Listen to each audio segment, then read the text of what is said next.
राधे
परमानंद को प्राप्त कर ले। दूसरा सिद्धांत है कि नहीं, भगवान की उपासना करने से ही काम बनेगा। तो पहले सिद्धांत का तो मैंने खंडन किया डिटेल में कि समस्त कामनाओं की जननी माया है और माया भगवान की शक्ति है। अतएव हम उस शक्ति को समाप्त करने की शक्ति नहीं रखते, इसलिए न माया समाप्त होगी हमारे विचार से, चिंतन से, और न तो कामनाएं जाएंगी। और ये भी बताया गया कि शंकराचार्य का ये सिद्धांत भी समीचीन नहीं है कि केवल चिंतन करो क्योंकि तुम ही ब्रह्म हो। डिटेल में आप लोगों को बताया गया कि जीवात्मा पृथक है, परमात्मा पृथक है, इसलिए उपासना जीवात्मा को करनी है और जो उपास्य है वो पृथक है, परमात्मा। अनेक वेद मंत्रों में विस्तार से ये बात बताई गई। एक बड़ा प्रख्यात वेद मंत्र है जिसे आप लोग रोज सुनते हैं, द्वास पर्णा सौजा सखाया समानम वृक्षम परिखस्व जाते। ये सखा है दोनों, नित्य सखा। सखा माने मित्र। जीवात्मा और परमात्मा ये दोनों सखा है, अनादिकाल से सखा। वेद में भगवान से जीवात्मा के संबंध के विषय में सब नाते बताए गए हैं। ये मैंने आप लोगों को बार बार बताया है। दिव्यो देव एको नारायणो माता पिता भ्राता सुहृद गति ही सब कुछ है। इस वेद मंत्र में बता रहे हैं कि सखा संज्ञा सखाया, अनादिकाल से साथ जहां जहां जीव जाता है वहां वहां परमात्मा साथ रहता है। नरक में जाए, स्वर्ग में जाए, वैकुंठ में जाए, मृत्युलोक में आवे, मनुष्य बने, कुकर शुकर कीट पतंगादि योनियों में जाए, जहां भी जाएगा ऐसा सखा। संसार में किसी का मित्र ऐसा हो सकता है? निरंतर साथ रहता है। और एक जगह तो वेद मंत्र में ऐसी बात लिख दी है इसी के विपरीत, यानी इस मंत्र में तो ये कहा गया कि एक कर्ता है, एक भोक्ता और एक दृष्टा, यानी जो करता है वो भोक्ता है और दूसरा सखा जो है ब्रह्म वो दृष्टा है, साक्षी है। वो देखता है, कर्मों के हिसाब को रखता है, नोट करता है परमात्मा। और जीव करता है, वर्कर है, इसलिए भोगता है। ये कहा गया इस मंत्र में। दूसरे मंत्र में कहा गया ऋतम पिबंतौ सुकृतस्य लोके। दोनों करता है, जीवात्मा भी करता है, परमात्मा भी करता है, लेकिन जीवात्मा भोगता है, परमात्मा भोगता नहीं। ये विपरीत बात कैसे हो गई? अरे एक करता है, एक कोई भोगता है, ठीक है, बात समझ में आ गई। परमात्मा नहीं करता इसलिए नहीं भोगता। लेकिन इस मंत्र में कहते हैं ऋतम पिबंतौ, ये दोनों एक शरीके हैं, दोनों सखा, जीवात्मा परमात्मा दोनों करता है। इसका भी रहस्य आपको बताया जा चुका है, आप लोग भूल जाते हैं। आपको बताया गया था ब्रह्म सूत्र वेदांत आदि के द्वारा कि कर्ता शास्त्रार्थवत्ता, वेद व्यास ने कहा है कि परात्म तच्छ्रुते है, जीव करता है और परमात्मा भी करता है। परात्म तच्छ्रुते ऐसा वेद कहता है। और वो कैसे करता है ये भी मैंने आप लोगों को बताया था। याद कीजिए कि वो प्रेरक है, वो हमारी इंद्रिय मन बुद्धि में तत्त कर्म करने की शक्ति देता है, इसलिए उसको हम इनडायरेक्ट में कर्ता कहते हैं। अगर वो शक्ति न दे तो जीव कुछ नहीं कर सकता, जीव का जीवन को ही नहीं रह सकता, कर्म और करना तो बहुत दूर की बात है। असन्नेव वेद कहता है, असन्नेव सभवति नास्ति ब्रह्मेति चेत् वेद और अस्ति ब्रह्मेति चेत् वेद संतमेनं ततो विदु। वेद कहता है अगर कोई ये कहे कि दूसरा ब्रह्म नहीं है, मैं ही ब्रह्म हूं, तो असक्त हो जाए, वो आत्मनाश कर बैठेगा। और जो कहे कि अस्ति ब्रह्म, दूसरा कोई ब्रह्म है इस जीवात्मा से पृथक, संत मेनम, वही संत है, वही महापुरुष, वही तत्वज्ञ है, वही ज्ञानी। तो भगवान कर्ता इस प्रकार से है कि वो हमारी इंद्रिय मन बुद्धि में उन इंद्रिय मन बुद्धि के विषयों के करने की शक्ति देता है। जैसे मैंने एग्जाम्पल दी थी कि पावर हाउस हमको पावर दे रहा है, लेकिन हम उस पावर का क्या उपयोग करें ये हमारे हाथ में। पावर हाउस जिम्मेदार नहीं है कि साहब आप तो अपने पावर दिया, आप बल्ब खरीद के नहीं लाते, अंधेरे में सोते, आप साहब कमरा गर्म नहीं करते, जाड़े में ठिठुर रहे हैं, हम क्या करें? आपने साहब नंगा तार छू लिया, मर गए, मैं क्या करूं? पावर हाउस जिम्मेदार नहीं। पावर हाउस ने आपको पावर दिया। चेतन चेतना नाम एको बहु नाम योग दधाति कामान। वो चेतन आत्मा को चेतनत्व दान करता है। जब सृष्टि किया उसने, तो उसने दो प्रकार की सृष्टि की। कौन कौन? सत्य त्याभवत, निरुक्तम चा निरुक्तम चा, विज्ञानम चा विज्ञानम चा। यहां विज्ञानम शब्द का अर्थ है जीव। विज्ञानम यज्ञम तंते, मैंने आपको डिटेल में बताया है कि विज्ञान शब्द का अर्थ है आत्मा, आनंद शब्द का अर्थ है ब्रह्म। तो विज्ञानम चा विज्ञानम च, यानी जीव भी उसने प्रकट किए और जड़ भी प्रकट किया। यानी ये माइक पदार्थ, पृथ्वी, जल, तेज, वायु, आकाश, तमाम जो आप देखते हैं जड़ तत्व, इन दोनों को प्रकट किया। वो कार्य है, ये संपूर्ण विश्व, और वो कारण है परमात्मा। जीव भी कार्य है और जड़ पदार्थ भी कार्य है, इसका कारण वो है।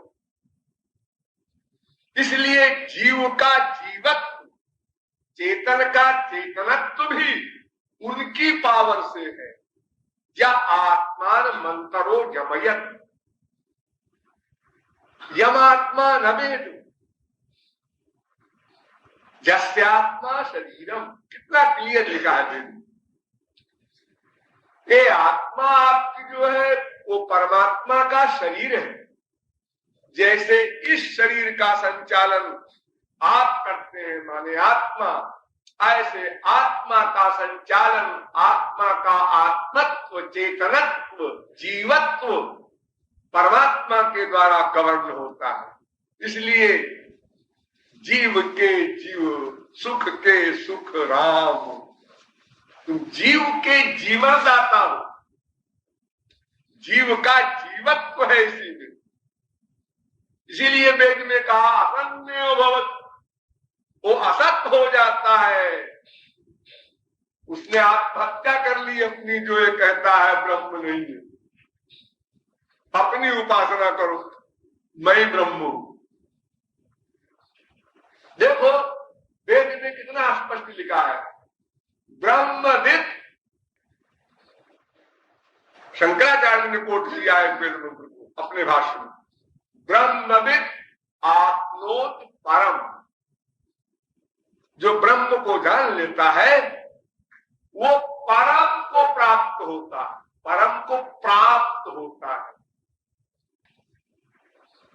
अपने आप को नहीं प्राप्त होता। इसका मतलब कोई उपास्य है, आराध्य है, और एक उपासक है और आराधक है। एक मितः प्रेत्य अभिसंभवितास्मि। फिर वेद कहता है कि ब्रह्म ज्ञानी जब शरीर छोड़ता है तो छोड़ने के बाद ब्रह्म को प्राप्त होता है। परम ज्योति रूपम संपद्य स्वेन रूपेण अभिनिष्पद्यते। बार बार वेद कह रहा है, वो अपना रूप नहीं छोड़ता, अपनी पर्सनैलिटी रखता है। वो समुद्र में लीन हो गया, नदी का जल, लेकिन जल है समुद्र में, अपना अस्तित्व उसका है। किसी पर्सनैलिटी का अभाव नहीं हो सकता। ना तो विद्यते भाव, ना भाव विद्यते सतः। तो कर्ता दोनों है, एक प्रेरक रूप से करता है। इसीलिए वेद में इतना स्पष्ट लिख दिया, पृथगात्मानम पृथकात्मानम। पृथक, बताओ इसके अधिक और क्या क्लियर लिखे थे। एक जीव और माया दो तत्व तो है ही, इसके अलावा पृथक आत्मानम प्रेरितारंच मत्वा, एक प्रेरक ब्रह्म इससे पृथक है। जो प्रेरक ब्रह्म है उसी को कहा हितम पिबंतौ, और दोनों में अंतर बताया। छाया तपौ ब्रह्म विदो बदन, एक छाया रूप है, एक आतप रूप है। छाया रूप माने अंधकार रूप, माने अज्ञ, अज्ञानी माया के अंदर में, और एक सर्वज्ञ वातक रूप है, जिसके लिए वेद ने कहा यह सर्वज्ञ सर्वविद यस्त ज्ञानमयं तपः। और शंकराचार्य कहते हैं उसमें कोई गुणे नहीं, और सर्वज्ञ बैठा है, वेद कह रहा। जो सर्वज्ञ है, सर्वस्य वशी सर्वस्येशानः सर्वस्याधिपति सर्वविदं प्रशास्ति। हजारों वेद मंत्र भरे पड़े। जो भगवान के लिए सिद्ध करते हैं वो करता है, सृष्टि करता है, सर्वज्ञ है, सद्गुण है उसमें। सत्य कामः सत्य संकल्पः, 8 गुण में ये 2 गुण प्रमुख है।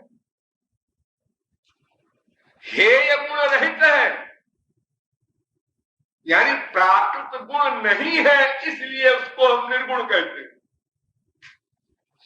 निर्गुण माने जिसमें गुण न हो। कौन से गुण न हो? माई, सत्व, रज, तम, ये 3 प्राकृत गुण हैं। इन प्राकृत गुणों से रहित होने के कारण उसको हम निर्गुण कहते हैं। लेकिन दिव्य गुण है, सत्य कामा सत्य संकल्प आदि, जो दान विद्या में बताया गया है, इसलिए उसको हम सगुण कहते हैं। निर्विकार है, ये संसार का विकार उसको नहीं प्राप्त होता। संसार का विशेषण उस पर हावी नहीं होता, निर्विशेष भी है, ये भी ठीक है। लेकिन ये विशेषण है उसके साथ, जीव और माया। जीव माया युक्त ब्रह्म, जीव माया शक्ति युक्त शक्तिमान, ये जीव और माया उसके विशेषण है, वो विशेष है। लेकिन ये दोनों विशेषण उसके अंदर में, वो इनका नियामक है, संचालक है, गवर्नर है, जीवन दाता है। कहने के लिए जीव चैतन्य है, लेकिन भगवान को चैलेंज करके चैतन्य भी नहीं रहता। जड़ तो माया जड़ ही है, उसकी क्या गिनती करो। हम चेतन की बात करते हैं, कुछ चेतन को भी चैतन्य प्रदान करने वाला वही ब्रह्म ही है। इतना स्पष्ट वेद में कहता है, वेदवाक्य। देखो भाई, शंकराचार्य कहते हैं ईक्षण किया तब सृष्टि हुई। उसने कहा मैं बहुत सारा हो जाऊं, ये ईक्षण हुआ उसको। ईक्षण माने बताया संकल्प, ये शंकराचार्य भी कहते हैं। तो संकल्प तो गुण हो गए, संकल्प करना गुण है। क्योंकि संकल्प जब करेगा कोई व्यक्ति तो निष्क्रिय कैसे है, फिर तो कार्य उसका आ गया। फिर अकर्ता कैसे रहेगा, निर्विकल्प कैसे रहेगा, निर्विशेष कैसे रह गया। हाँ, संसार को प्रकट करने के बाद भी, संसार में प्रविष्ट होने के बाद भी वो निर्लिप्त है, वो निर्विकार है, इसके अंदर है और पृथक है, ये उसकी विशेषता है। देखिए, हम लोग गप्पल देते हैं संसार और भगवान के विषय में, तो गलती कर जाते हैं थोड़ी सी। जैसे एक गधे की अकल से हमने सोचा कि एक घड़ा है, उसका बनाने वाला कोई कुम्हार अवश्य होना चाहिए। यानी घड़ा बनाने में एक तो घड़ा बनाने का सामान और एक कुम्हार, दो की आवश्यकता है। घड़ा हो, मेज हो, कुर्सी हो, कुछ हो,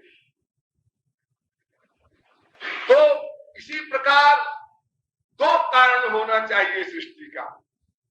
भगवान निमित्त कारण और माया उपादान कारण, दो कारणों से संसार बना, ऐसा बोलना चाहिए। लेकिन ऐसा नहीं है। निमित्त कारण भी भगवान है, उपादान कारण भी भगवान है।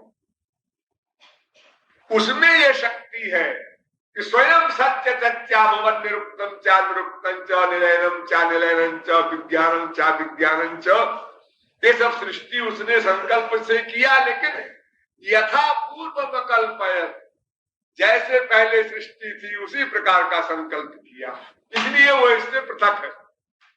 और वो वैशंपायन इस ब्रह्म सूत्र के अनुसार वो दोषी भी नहीं ठहराया जा सकता कि उसने संसार बनाया तो एक को अच्छा एक को बुरा क्यों बनाया, एक को संत एक को असंत क्यों बनाया, एक को मनुष्य एक को गधा क्यों बनाया।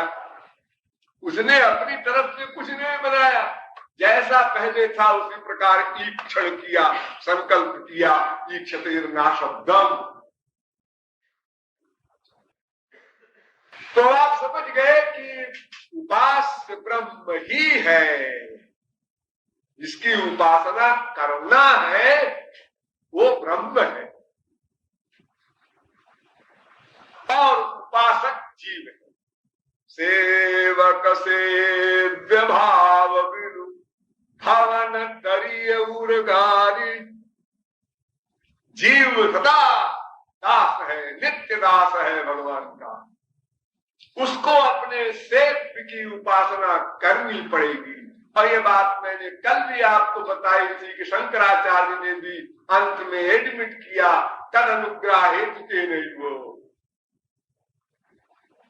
मैं पूर्ण हूं, कृतकृत्य हूं। कैसे? तद अनुग्रह, आपकी कृपा से, भगवान की कृपा से। अरे गीता में देखो ना, गीता में कितना स्पष्ट लिखा है, उसी वेद मंत्र का अनुवाद।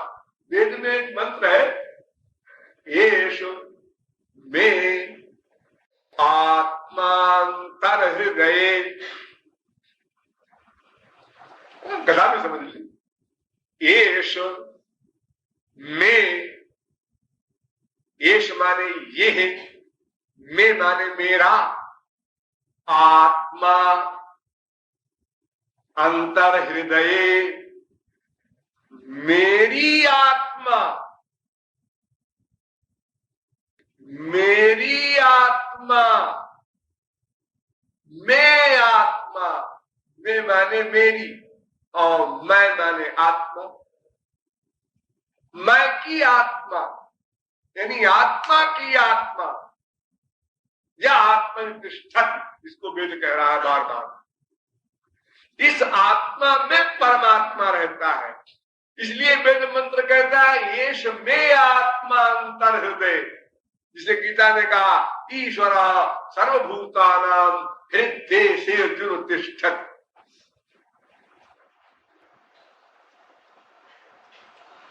सबके हृदय में ईश्वर रहता है। वो कहाँ रहता है? आत्मा में रहता है। इसीलिए तत्त्वमसि वेद मंत्र का इशारा है, तत्ब्रह्म त्वम माने जीव में जो ब्रह्म है बैठा हुआ वही है। जीव ब्रह्म नहीं है, जीव में जो बैठा है ब्रह्म, आत्मा की जो आत्मा है परमात्मा, वो आत्मा में रहती है। या यूं कह दीजिए कि परमात्मा में आत्मा रहता है। आधार परमात्मा, आधे आत्मा। सर्वस्य हृदि सन्निविष्टः, कितना स्पष्ट गीता में। तमेव शरणं गच्छ, उधर इशारा हो रहा है श्री कृष्ण का। तमेव शरणं गच्छ। शंकराचार्य ने मामेकम शरणम ब्रज का अर्थ किया कि मेरी शरण में आ जा। मैं माने जीव, जीव माने ब्रह्म। लेकिन तमेव माने क्या होता है? तब एव उसकी, यहां तो श्री कृष्ण नहीं कह रहे हैं कि मेरी शरण में आ जाओ, यहां तो कह रहे हैं तमेव शरणं गच्छ सर्वभावेन भारत। अब तत्प्रसादा, उसकी कृपा से, उसकी शरण में जाओ, उसकी कृपा से ये माया निवृत्ति होगी, परमानंद प्राप्ति होगी, शांति मिलेगी। तो वो कौन है? वो तत् ब्रह्म है। वो त्वम, जीव में भी वो ब्रह्म है स्थित, इसलिए कहा जा रहा है तत् त्वम अस। वो ब्रह्म तुम्हारे अंदर बैठा है, इसलिए तुम ब्रह्म है, ऐसा बोल देते हैं। लेकिन उपासना तुमको करनी होगी, वो उपास्य होगा, तुम उपासक होगे। इसीलिए रसग्वं हेवायं लब्ध्वानंदी भवति, बार बार कहा जा रहा है। उस रस को पाकर सह रसो वै सह, वो हो, मैं नहीं, वो हो। वेद कह रहा है वह ब्रह्म जो है वो रसस्वरूप है, वो निर्गुण निर्विशेष निराकार नीरस नहीं है, वो रसिक शिरोमणि है। लेकिन ये अवश्य है कि जब वो चाहे नीरस बन जाए। देखिए मुक्तात्माओं के बारे में भी ऐसी ही बात है। आचार्य बादरी, आचार्य औडलोमी, आचार्य बादरायण, आचार्य आस्मरथ्य, ये बड़े बड़े वेदांत के आचार्यों में मतभेद है कि मुक्तात्मा जो होती है, जो भगवत प्राप्ति कर लेती है, वह आत्मा साकार होती है, यानी इंद्रिय मन बुद्धि उसके होते हैं या नहीं होते। तो इस विषय में 99% आचार्यों का मत है कि होते हैं, इंद्रिय मन बुद्धि सब होते हैं। दिव्येन चक्षुषा, वेद कह रहा है, उनकी दृष्टि भी दिव्य होती है। मनसैतान कामान पश्यन् रमते, वेद कह रहा है। मन भी होता है, मन से कामनाएं बनाते हैं वे लोग, और जो कामना बनाते हैं वो उनकी तत्काल पूर्ण हो जाती है। लेकिन वो कामनाएं सब दिव्य होती है, प्राकृत कामना नहीं। स्वर्ग वाले भी कामना बनाते हैं, लेकिन उनकी कामनाएं मटीरियल होती हैं। जिस लोक में जो है उसी की कामना बनाया गया, तो गधे की अकल की बात है। आप लोग जानते हैं एक भिखारी क्या कामना बनाएगा, हमको आज 10 रुपया मिल जाए कहीं से, बस 100 रुपया मिल जाए, बस 1000 मिल जाए, बस 1 करोड़ की तो आशा करेगा नहीं कि आज भिक्षा में 1 करोड़ मिलेगा आपको। एक सब इंस्पेक्टर आशा करेगा कि भाई इंस्पेक्टर हो जाए, यही तो आशा करेगा कि आईजी हो जाए कल को, ऐसा कैसे आशा करेगा? तो उसी प्रकार स्वर्ग वाले अपने क्लास की चीज की कामना करते हैं, मृत्युलोक वाले अपने क्लास की चीज की कामना करते हैं, और दो लोक वाले उनके क्लास की स्पिरिचुअल दिव्य जो सामान है उसकी कामना करते हैं। लेकिन दिव्य न चक्षुषा मनसैतान कामान पश्यन् रमते, वेद कह रहा है, उनके इंद्रिय मन बुद्धि सब होता है। हाँ, जब वो चाहे तब बिना इंद्रिय मन बुद्धि के भी उनको सकोड़ ले, असत्ता मात्र रह जाए, जब चाहे उनको प्रकट कर दे। ये उनमें दोनों शक्तियां होती। इसीलिए शंकराचार्य ने भी एडमिट किया इस बात को, यदा सशरीरताम संकल्पयति तदा सशरीरो भवति, यदात्म शरीरताम तदात्म शरीरः तत् संकल्पत्वात् संकल्प वैचित्र्याच्च। देखिए शंकराचार्य कितना खुल्लम खुल्ला कह रहे हैं कि जब वो संकल्प करता है, कौन वो कौन? वो माने कोई पर्सनैलिटी है, हाँ, परमात्मा या महात्मा। ये जो 8 गुण है, मैंने आपको बार बार इशारे में बताया है, अपहृत पापमा विजरो विमृत्युर विशोको विजिघत्तो पिपासा सत्य कामा सत्य संकल्पा, ये जो 8 गुण वेद में कहे गए हैं, ये भगवान के पास भी होते हैं, महापुरुषों के पास भी होते हैं, दोनों के पास रहते हैं। तो ये सत्य संकल्प जो गुण है, ये भगवान के पास भी होता है, महापुरुष के पास भी होता है। तो भगवान जब संकल्प करे मैं निराकार हो जाऊं, निराकार हो गए, मैं साकार हो जाऊं, साकार हो गए। इसी प्रकार महापुरुष भी जब संकल्प करे मैं निराकार पर्सनैलिटी मात्र बन जाऊं, तो शुद्ध महापुरुष बन जाएगा, केवल बिना शरीर के। और जब चाहे तब शरीर करके शरीर इंद्रिय मन बुद्धि युक्त भी हो जाएगा। लेकिन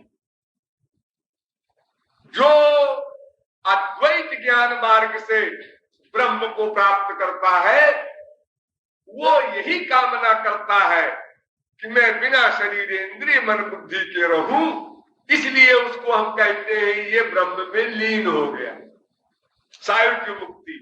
और शेष जो भक्त लोग हैं वो चाहते हैं, वो सत्य संकल्प करते हैं कि हमारे शरीर भी हो, इंद्रियां भी हो, मन भी हो, बुद्धि हो, ताकि अपने प्राण वल्लभ श्याम सुंदर की सेवा करें, उनके प्रेम का रस का अनुभव करें, आंखों से भी, कानों से भी, नासिका से भी, रसना से भी, रोम रोम से उस रस का अनुभव करें।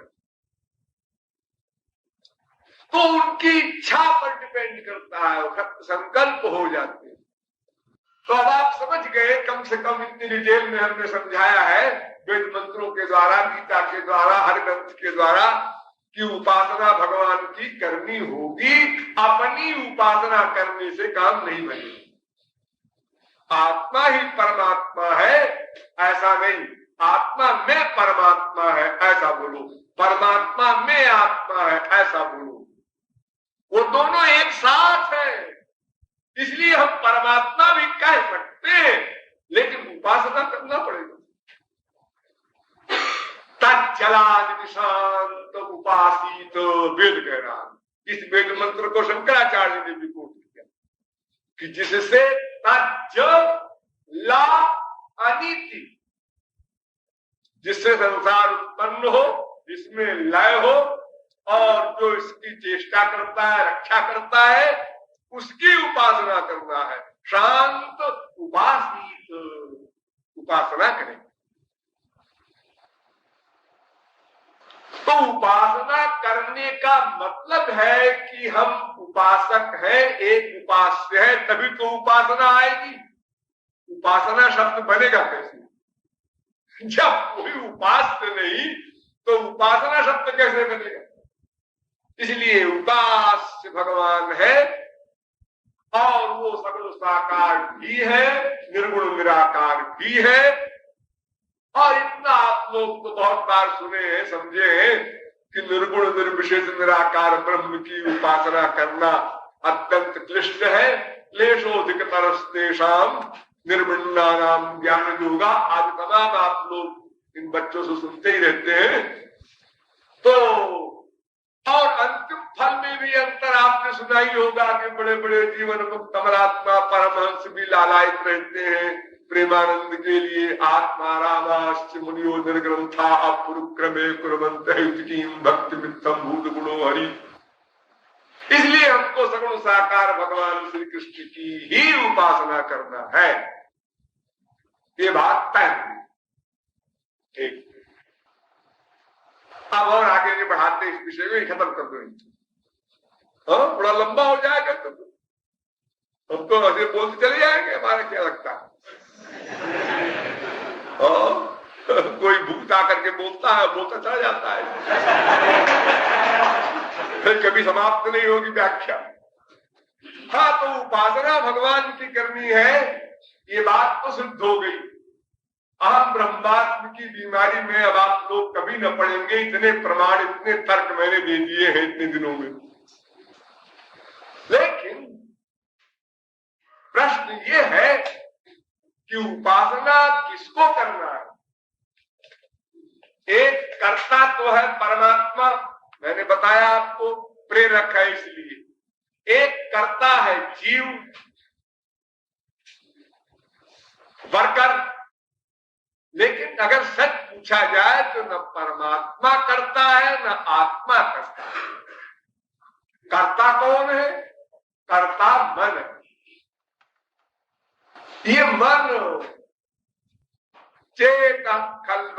बंधाय मुक्त चात्मनो मतम। वेद व्यास चैलेंज कर रहे हैं कि बंधन हो चाहे मोक्ष हो,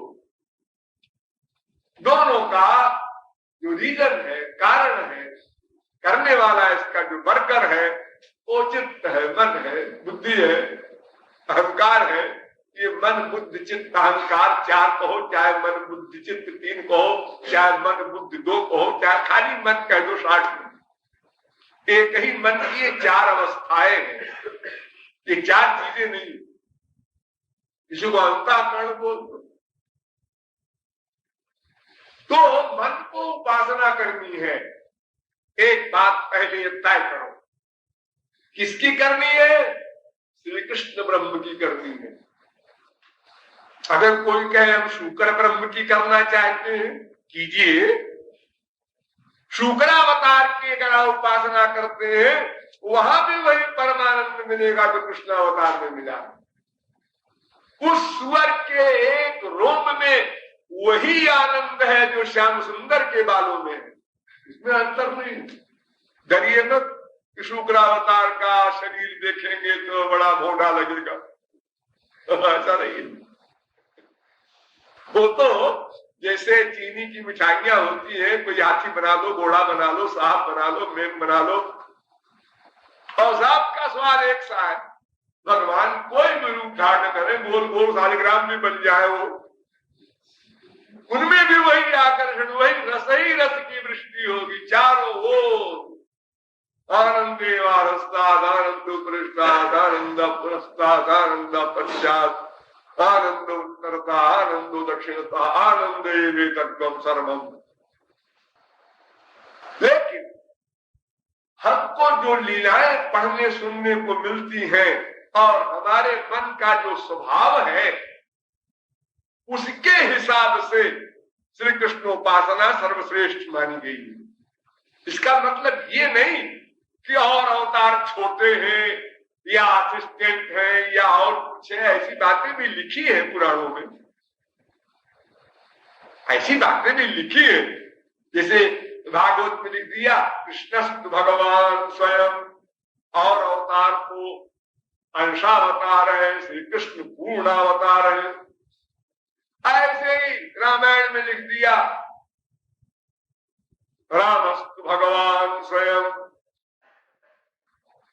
और वेद व्यास ने फिर लिखा नरसिंह राम कृष्णेशु षाड्गुण्यम परिपूरितम। नरसिंहावतार, रामावतार, कृष्णावतार तीनों परिपूर्ण है। लेकिन कृपालु उन बातों को नहीं मानता। सर्वे पूर्णा शाश्वताश्च, ये भी वेद व्यास ने लिखा, सब अवतार परिपूर्ण है। अब ये बात अलग है कि जब कोई प्रोफेसर एमए पढ़ा रहा हो तब उसकी पूरी योग्यता प्रकट होती है। हाई स्कूल को पढ़ाएगा तो हाई स्कूल के क्लास में उतरेगा, नीचे आ जाएगा। अपने बच्चे को कका पढ़ाएगा तो और नीचे उतरना पड़ेगा उसको। जितनी शक्ति का प्रयोग करना है, जितना रस प्रकट करना है जिस अवतार में, उतना प्रकट करेगा। उसी प्रकट शक्ति और रस को देख करके हम विद्वान लोग आइडिया बढ़ाते हैं, ये अंशावतार है, ये कलावतार है, ये विभवावतार है, ये प्राभवावतार है, ये परावस्थावतार है। अनेक नाम कर दिए हम लोगों ने मनगढ़ंत। लेकिन आप धोखे में आएंगे, भगवान के समस्त अवतार परिपूर्ण है, उनके टुकड़े नहीं हुआ करते। पूर्णस्य पूर्णमादाय पूर्णमेवावशिष्यते। ये तो रसिक लोग रस की बातें करते हैं, वो सिद्धांत नहीं है। रसिक लोग तो यहां तक कहते हैं, कहां तक आप सुन के ताज्जुब करेंगे, श्री कृष्ण भगवान की उपासना करते हैं। अच्छा, कौन श्री कृष्ण? कौन श्री कृष्ण? अरे वही वसुदेव सुत वासुदेव नंद कुमार। अरे वो तो ठीक है, लेकिन कौन से श्री कृष्ण की उपासना करते हैं? द्वारकाधीश।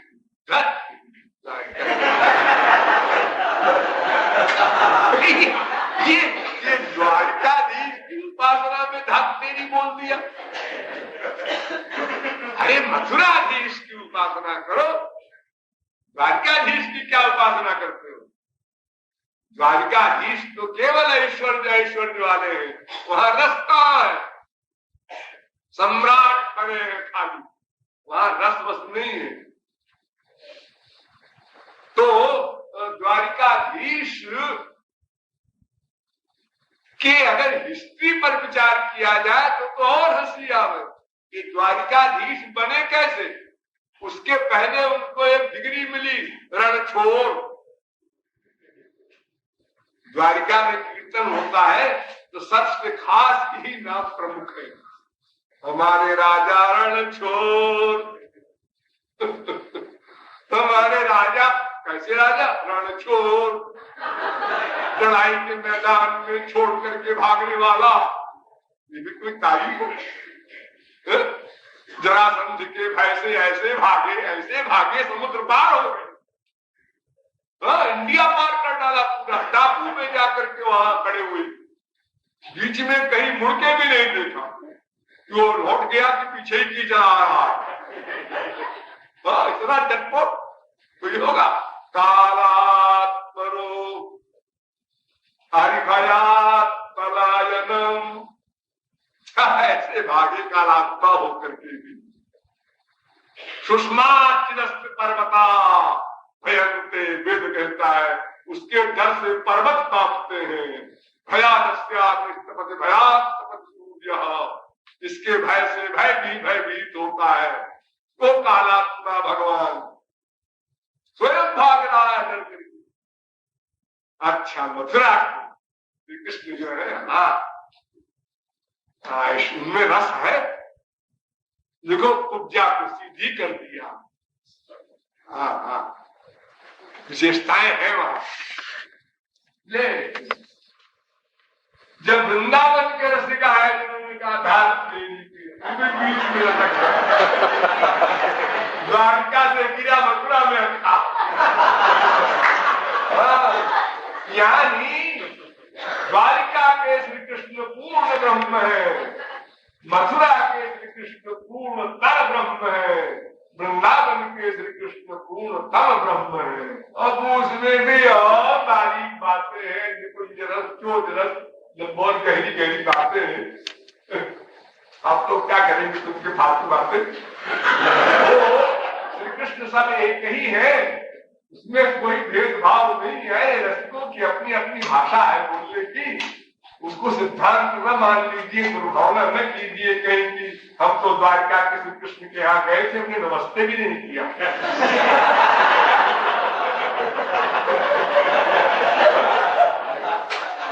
तो भगवान के सभी अवतार परिपूर्ण है, लेकिन वृंदावनाधिनाथ श्री कृष्ण की लीलाएं और उसका जो रस प्राकट्य हुआ था, उस लोलुपता में, उस लालच में जो पड़ जाए सौभाग्यवश, उसको दो लोक में बहुत अंतरंग रस मिलता। माया दुख तो सभी हो जाएंगे, श्री कृष्ण का सान्निध्य मिलेगा, सालोक्य मिलेगा, सारूप्य मिलेगा, ये सब मुक्तियां वहां मिल जाएंगी आपको। लेकिन केवल रस वैलक्षण्य का अंतर है, जैसे गुड़ चीनी मिश्री इन सब में अंतर होता है थोड़ा थोड़ा, ऐसे समझ लो, कोई खास फर्क नहीं है। तो जो सबसे अधिक गहरा रस है उसी का ग्रहण क्यों नहीं करें। अतएव राधा वल्लभ श्री कृष्ण की ही उपासना सबसे जो उच्च कोटि के रसिक लोग हैं वो बताते हैं। अरे भाई जब किसी के हाथ में नहीं है और फिर सबका दाम एक है, मूल्य में कोई अंतर नहीं है। चाहे आप सर्वधारी शंकर जी की भक्ति करें, चाहे ब्रह्मा की करें, चाहे विष्णु की करें, चाहे श्री कृष्ण की करें, चाहे नरसिंह जी की करें, कंप्लीट सरेंडर करना पड़ेगा। वहां खपड़ सपड़ नहीं चलेगा कि शंकर जी तो बड़े भोले वाले। अच्छा जी, बड़े भोले वाले, धतूरा चढ़ा दो, बस हो गया, काम बन जाएगा। आप ही भोले भाले हैं, शंकर जी भोले भाले नहीं। वो तो भगवान के अवतार है, वो भोले भाले कैसे होंगे? भोले भाले माने बुद्धू।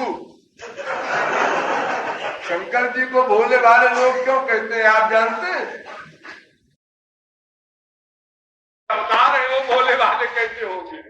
भोले भाले माने बुद्धू। शंकर जी को भोले भाले लोग क्यों कहते हैं आप जानते हैं? एक राक्षस ने शंकर जी से वरदान मांगा, भस्मासुर आप नाम सुने होंगे, जिसके सिर पर हाथ रखे हो भस्म हो जाए। तो भगवान और महापुरुष और खास तौर से भगवान जब ये कहते हैं वर मांगो, तो उस समय तो जो भी वर मांगा जाएगा उसको देना पड़ेगा, चाहे उन्हीं के ऊपर मुसीबत आ जाए। तो नियम है, कानून है, उसके खिलाफ चल नहीं सकते। इसीलिए इतना लंबा चौड़ा वाक्य वरदान में बनाया। हिरण्यकशिपु ने न दिन में मरे, न रात में मरे, न घर में मरे, न बाहर मरे, न जमीन में मरे, न आसमान में मरे, न मनुष्य से मरे, न पशु से मरे। बड़ी लंबी चौड़ी लिस्ट बनाई उसने। तो भगवान ने कहा हम भी चालाक हैं, तुम्हारे अंदर बैठे हैं ना, इसलिए हमने एक चीज छिपा ली है। तुमने ये नहीं कहा कि न दिन में मरे, न रात में मरे, न शाम को मरे। अरे एक वाक्य भी बोल देता तो हम फंस गए होते। लेकिन हमने जब बोलने लगा था ना, तो भीतर बैठ के मैं चालाकी कर रहा था। अरे घमंड करने वाले तो वही है, गपड़ सपड़ कितना करेंगे हम लोग। तो ऐसा है कि जब दो मंत्र ऋग्वेद कहता है, जब दो आदमी कान में बात करते हैं तो वो नोट करता है। और तुम दोनों समझ रहे हो प्राइवेट बात हो रही है, प्राइवेट नहीं चलेगी। तुमने सोचा और नोट हो गया, ऐसा एक्सरे है वो।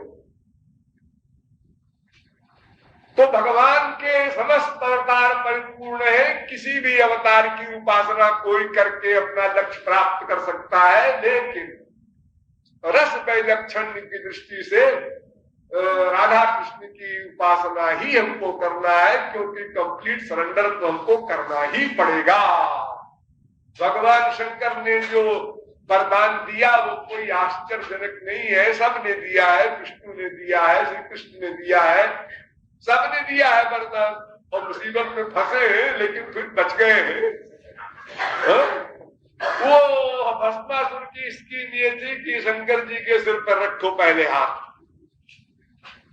अरे भाई कोई वरदान दिए है, वो फैक्ट है कि नहीं है, पहले भी हासिल कर ली जाए। उसका मतलब था कि परम सुंदरियों में सुंदरी अनंत कोट उर्वशी मेनका से भी सुंदरी हो जाएंगे उसके। इस कामना से उसने चालाकी से वरदान मांगा। तो शंकर जी ने कहा जाओ, तुमको दिया, तुमने कहा दिया तो जरा खड़े हो जाओ, तो सिर पे हाथ रखो। और शंकर जी भागे। अब वो भागे, उसने खदेड़ लिया। भागते फिरे चारों तीनों लोग, जहां भी जाओगे वहां पीछे चल रहा है। अब कैसे बचोगे? मधुमक्खी जैसे पीछा कर लेती है। तो फिर भगवान को बीच में आना पड़ा। भगवान ने कहा भी क्या हो रहा है? भस्मासुर ने कहा कि आप कौन है? मैं भी कोई हूं, लेकिन झगड़ा क्या है आप लोगों का? झगड़ा कुछ नहीं है, आपने वरदान दिया था कि सिर्फ हाथ रखें तो भस्म हो जाए। तो भगवान पार्वती से भी अधिक सुंदर रूप धारण करके गए, परम सुंदरी बनकर। अब बड़े मटकते हुए, बड़े नाच नखरे के साथ, अदाओं के साथ, वो देखकर मोहित हो गया। उन्होंने कहा पार्वती जाए भाड़ में, यही मिल जाए बड़ा अच्छा है। तो भगवान ने कहा देखो ऐसा है कि हमको पाने के लिए तो डांस करना पड़ेगा, हमको डांस करके दिखाओ, डांस पसंद आ जाएगा हमको तो क्या कर लेंगे। और सिर पर हाथ रख के डांस करना हो। वो तो कामांध हो ही गया था, आसक्त हो ही गया था, उसे भूल गया और अपने सिर पर हाथ रखा और बस। और शंकर जी से भगवान ने कहा देखो भाई जरा समझ बूझ के वरदान दिया मुसीबत बोलने लेते हो। तो हमारे संसार वालों ने कहा बड़े भोले भाले हैं शंकर जी, बड़े भोले भाले। अरे भोले भाले वाले नहीं है, वो सब एक है। सबका एक प्रिंसिपल है, मामेकम शरणम ब्रज। वो ब्रह्मा विष्णु शंकर भगवान कृष्ण सब एक है, इनमें कहीं कोई अंतर नहीं है। शिव श्री कृष्ण की उपासना करते हैं, श्री कृष्ण शिव की उपासना करते हैं, ब्रह्मा विष्णु की करते हैं, विष्णु ब्रह्मा की करते हैं, सब उनका मिला जुला खेल है अपना। आप लोग चक्कर में न पड़िएगा। शंकर भजन बिना नर भक्ति न पावई मोरी। राम कह रहे हैं। तो जब शरणागत होना ही है और सब में वही परिश्रम है, वही शर्त है, तो फिर हम ऐसे के शरणागत हो जहां पूर्ण रस मिले, अंतिम रस जिसे कहना चाहिए। इसलिए हमें राधा कृष्ण की ही उपासना करनी है। और उपासना माने क्या है, मैंने आपको बता दिया है कि हमारे पास 5 कामनाएं हैं। देखने की कामना, सुनने की कामना, सूंघने की कामना, रस लेने की कामना, स्पर्श करने की कामना, बस कुल जमा टोटल 5 कामनाएं हमारे पास हैं। इन्हीं 5 कामनाओं को चाहे संसार के प्रति करके 84 लाख में घूम ले, और चाहे इन्हीं कामनाओं को ईश्वरीय क्षेत्र में करके परमानंद प्राप्त कर ले। रतम्बा पुरुष मुक्त बस बात वही है, केवल एरिया चेंज करना है, केवल डाइवर्ट कर देना है। साइकिल वही है, चलेगी वैसे ही, लेकिन पूरब की तरफ हम जा रहे हैं, ये गलती कर रहे हैं, जबकि दिल्ली पश्चिम की तरफ है। हमें मोड़ना होगा साइकिल बस। तो उपासना या कामना दोनों का एक अर्थ है। अगर अर्थ में भेद है तो इतना ही है कि माइक जगत की हमारी जो कामना है उसको कामना कहते हैं, ईश्वरीय जगत की जो कामना है उसको उपासना। बाकी सब वही तरीका है, संसार में जैसे होता है वैसे उधर होता है, कोई अंतर नहीं। लेकिन मन मेन है, आंख से देखने की इच्छा भी, संसार या भगवान या महापुरुष किसी की इच्छा आपको हुई, आंख से देखने की इच्छा हुई, आंख की इच्छा नहीं हुआ करती। अब आंख कुछ देखती भी नहीं है।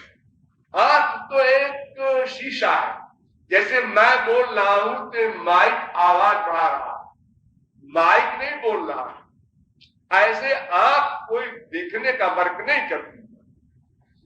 ये सारा कर्ता, इसका गवर्नर मन है, मन ही देखता है और मन ही को सुख दुख मिलता है, आंख को नहीं मिलता है, कान को नहीं मिलता है। कान से सुना मधुर शब्द, आप तो बहुत काबिल है जी, विभोर हो गए आप तो, बहुत बेवकूफ है। ये मन को सुख दुख मिल रहा है, कान से शब्द जा रहे हैं केवल, बस इसके केराप जा रहे हैं, आंख के केराप वो जा रहा है रूप, नासिका के केराप जा रही है गंध, लेकिन उसका वर्कर मन है। इसलिए मन में ये 5 कामनाएं ईश्वरीय जगत की हो, इसका नाम उपासना। यानी जिस प्रकार हम संसार की उपासना कर रहे हैं, ठीक उसी प्रकार हमें ईश्वरीय क्षेत्र में उपासना करनी है, कोई अंतर नहीं, एक परमाणु का अंतर नहीं, लेकिन अंतर है, बड़ा भारी अंतर है। आज ने कल बताया। बोलिए नाथ बिहारी लाल की